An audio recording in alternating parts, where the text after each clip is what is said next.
Exhausted, bukan exhausted. Exhausted. Calm, bukan calm. Calm.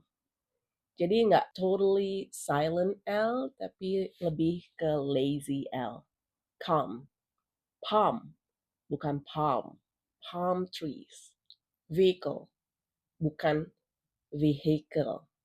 Vehicle. Kemarin ada yang nanya, gimana cara ngomong one dan want.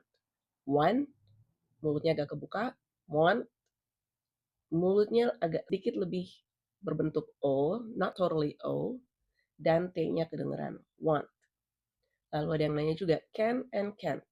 Can, can't, T-nya kedengeran. Sekali lagi, ini American pronunciation.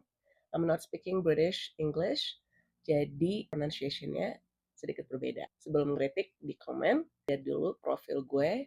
I'm speaking American English. Have a good day, you guys.